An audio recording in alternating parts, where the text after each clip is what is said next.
Alright. Got it on airplane mode.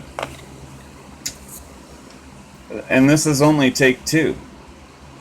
On take 1, we went out and walked around the garden. I showed you my gnarly looking Brussels sprouts, leaves, things on some of my plants. I may have jumped the gun on those. Got cabbage I'm going to be taking out today. And I got my mobile garage. I'm going to go out there, I'll give you a glimpse around if I don't run out of time. My real purpose, even starting that video, was I wanted to talk a little bit about 2020 and the Mandela effect.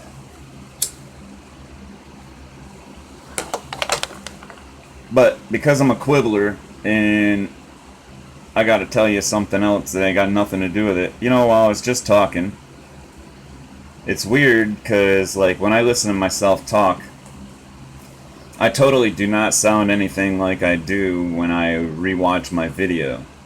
And it blows my freaking mind. Sometimes I think I sound like a total dope. But in my own ears, in my own head, I never sound like a total dope. And even when I change voices and pitches and make sounds, I'll tell you what, they do not sound the same in my head through my ears as they do when I record it.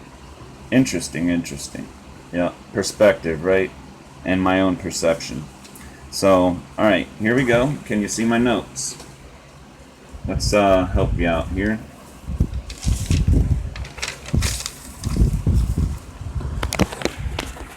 I'm gonna turn you around. Show you my notes. Alright, showing my notes. Can you read them? Hello? Alright, if you could need a screenshot, whatever, that's pretty slow. I mean, these are just notes, and this is not a script. Not in the least is this a script, as you may have figured out after my other set of notes. Ooh, look at that. String theory. I want to talk about string theory. Yeah. I'm going to talk about Mandela effects too. That was actually the main topic.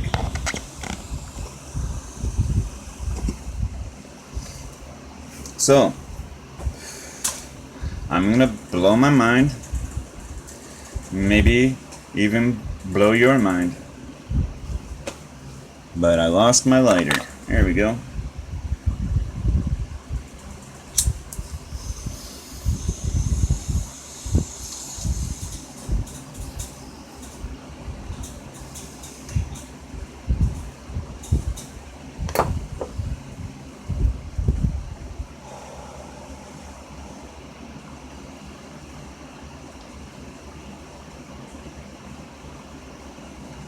What do you think I just did? Was there anything in there? I bet you think I smoked something. Is there evidence of that? Yes. I did see this as well. And I seen this get sucked in the top of it. And I took a deep breath while it happened. I did notice that. And then I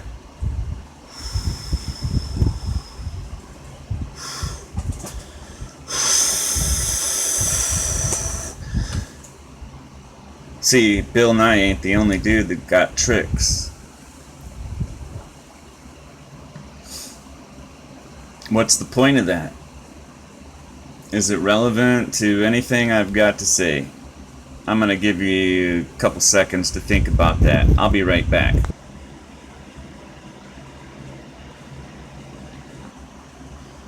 Alright, so what'd you come up with? Do you need another look at the notes? Okay, real quick. Got that? Yeah. Woo! There's some words. Alright. Yeah. Yeah. Alright, that's over 5 minutes now, and I've said a whole lot of nothing. Or did I say a whole lot of something? Alright, I guess we'll see at the end. Alright. Like, seriously, this is unscripted. All improv, totally me, so if you think it's totally dorky, then I'll tell you what. You're right.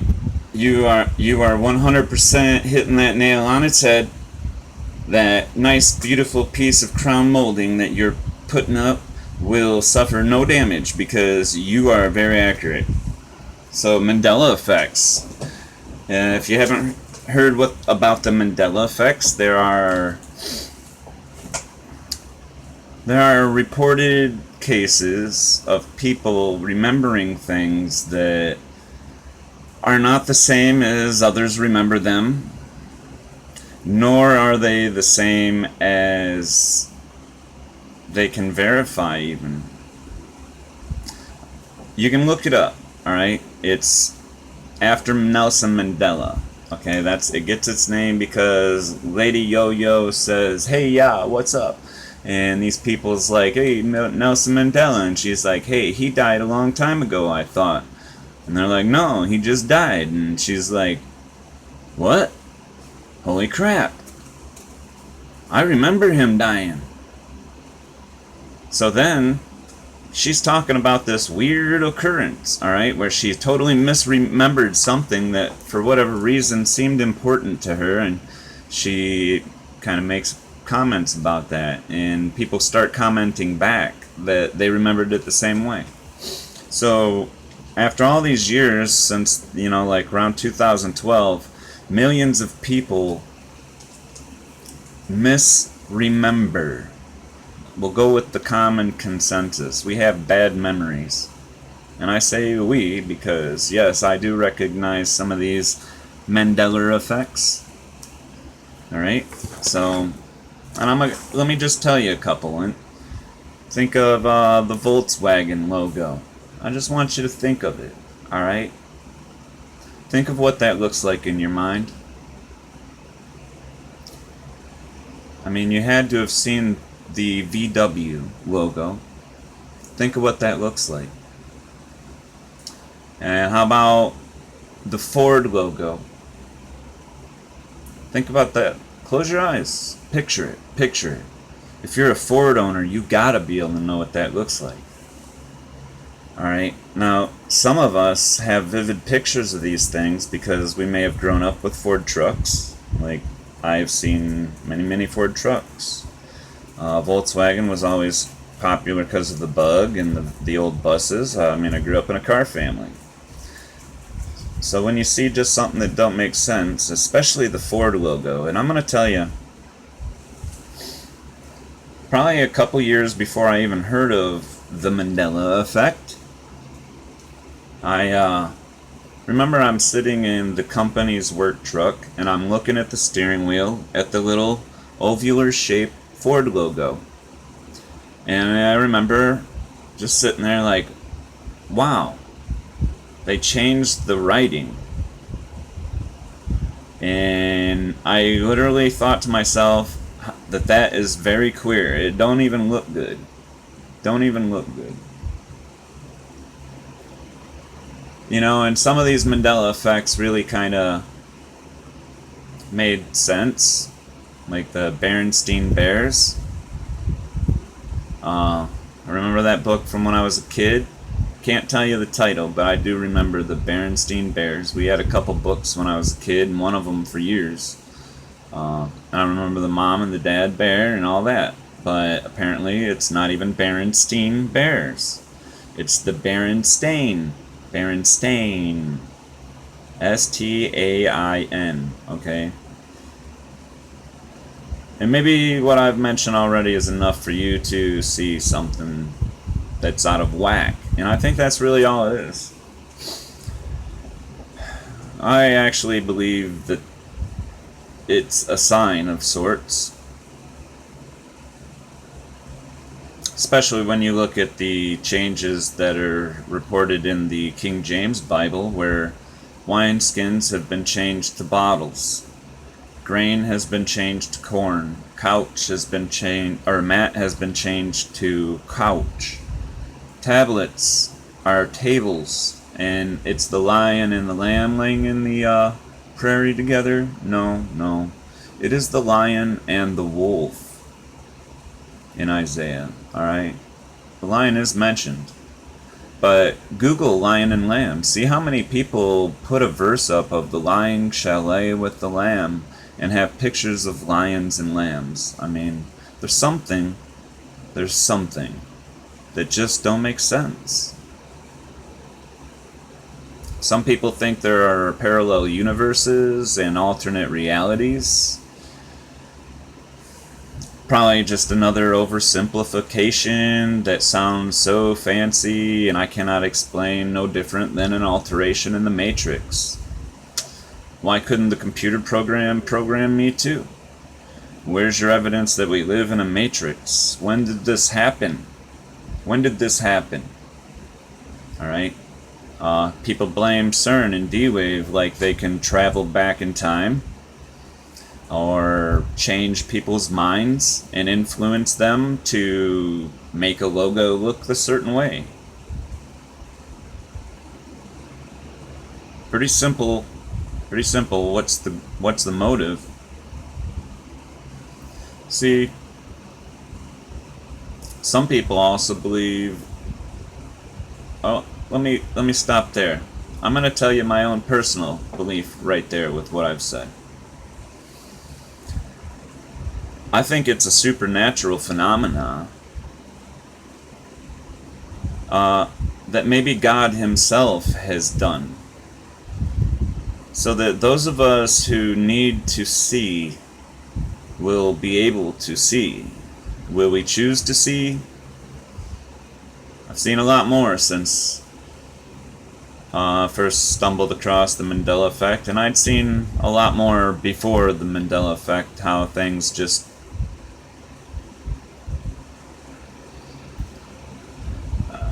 it's a strange way, the way I feel connected to the world.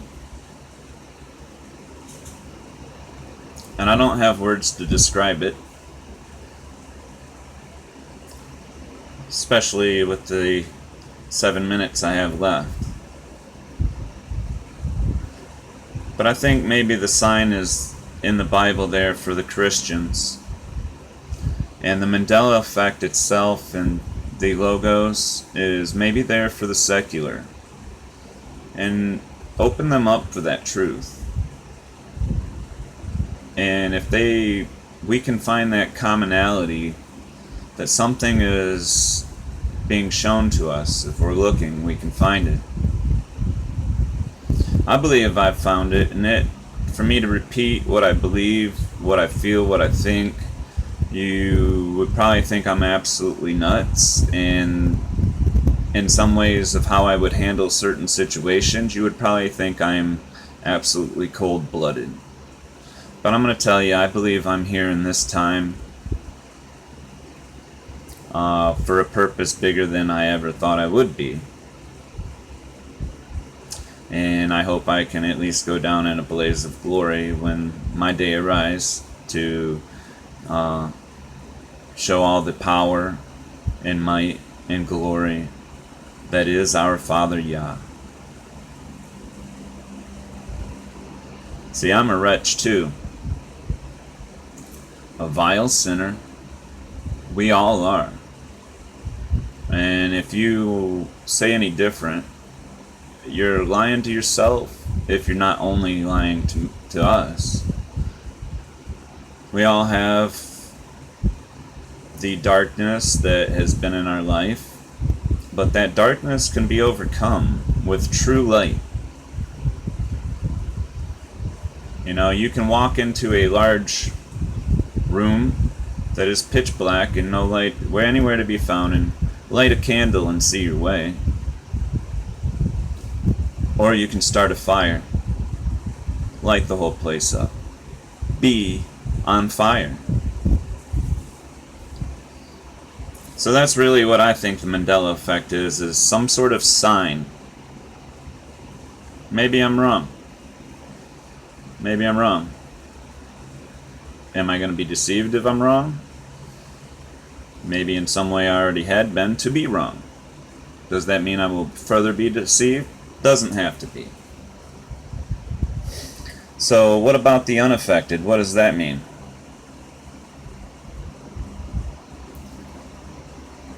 Are they blind or asleep? Are they totally unaffected? Are they from a different reality? I don't know how that would happen.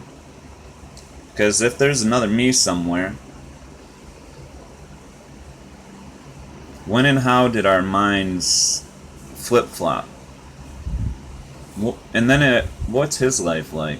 Is it exactly the same? Or is it only subtle changes like logos in a few words in books? What about relationships?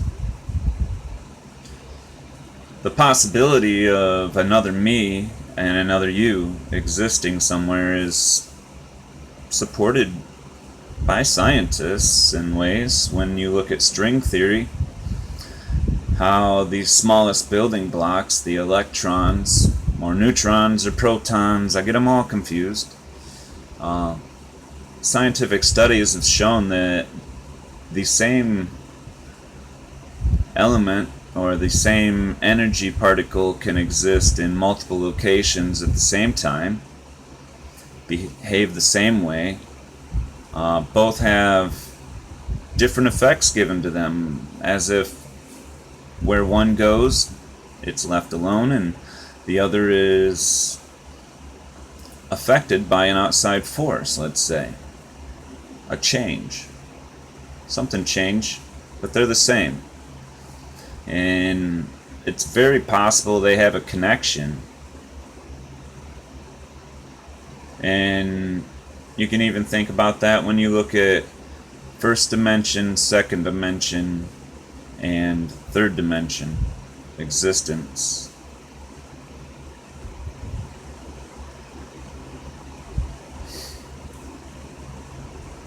Hold on, I forgot what I was saying. I gotta pause it.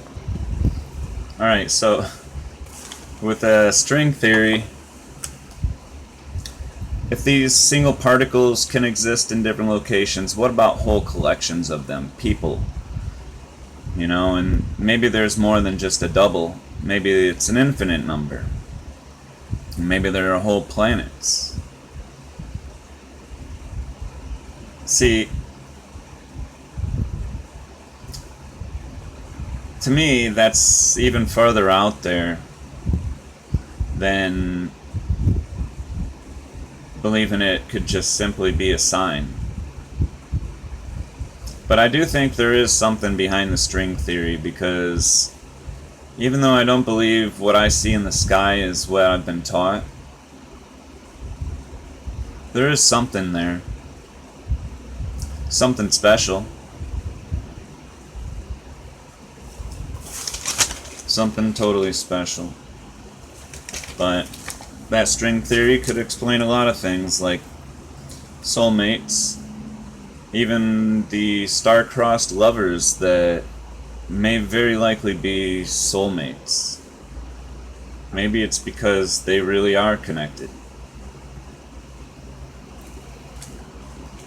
Hard to say. So you can take a lot of little things that you do know and understand and use them to try to explain a lot of things. It can always make sense. We can make things make sense. But it doesn't mean we're right. You need verification from other points. Reliable sources. Even sources that have a dog in that fight. So I'm going to go out and give you a look at what's going on in the garden before I put up my portable garage frame. And tomorrow, hopefully it'll be done and I can show you what it looks like after. Alright, that sun is bright. So there's the garage frame and my weeds. They're not getting in the way of anything. And I'll chop them up and move those nutrients to another location. Also, the bugs can eat the hell out of those instead of my shit. Got a lot of tomatoes, but see this mess? I'm going to be having those a lot taller tomorrow.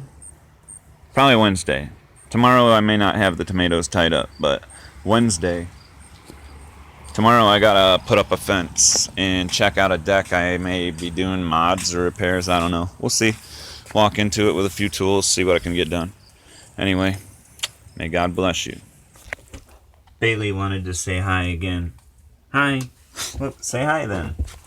Damn dog. Alright, psych.